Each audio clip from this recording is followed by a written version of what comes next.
Hi guys.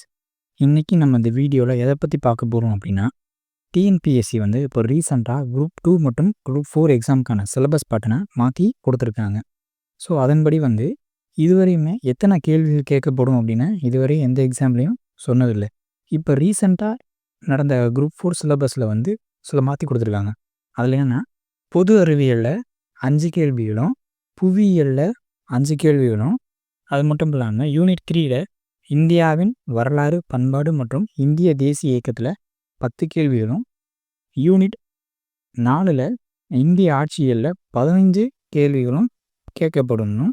அது மட்டும் இல்லாமல் அலகு 5ல் இந்தியா பொருளாதார மற்றும் தமிழ்நாட்டில் வளர்ச்சி நிர்வாகம்லேருந்து 20 கேள்விகள் தர்றதா இந்த ஓட்டை கொடுத்துருக்காங்க. அது மட்டும் இல்லாமல் யூனிட் 6ல் வந்து தமிழ்நாட்டின் வரலாறு, பண்பாடு, மரபு மற்றும் சமூக அரசியல் இயக்கங்களில் 20 கேள்விகள் வந்து தரப்படும் அப்படின்னு டிஎன்பிஎஸ்சி தரப்புலேருந்து கன்ஃபார்ம் பண்ணியிருக்காங்க. அதுபோக நவம்பர் 14 போல் டிஎன்பிஎஸ்சிலேருந்து ஆனுவல் பிளானர் ரிலீஸ் பண்ணியிருந்தாங்க. அதில் என்னென்னா, அடுத்த 2025க்கான டிஎன்பிஎஸ்சி குரூப் 4 மற்றும் குரூப் 2 எக்ஸாம் கண்டிப்பாக இருக்குது.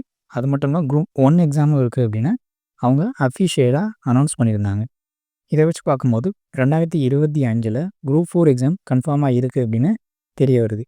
அதனால் நம்ம சேனலில் இன்னும் ஒவ்வொரு யூனிட் வைஸாக அதுக்கான கொஸ்டின்ஸ்லாம் எடுத்து நம்ம வீடியோஸ் அப்லோட் பண்ணுவோம்.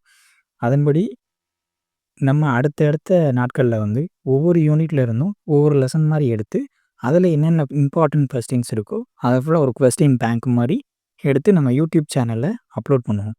ஸோ நம்ம சேனலை சப்ஸ்கிரைப் பண்ணி வச்சுக்கோங்க.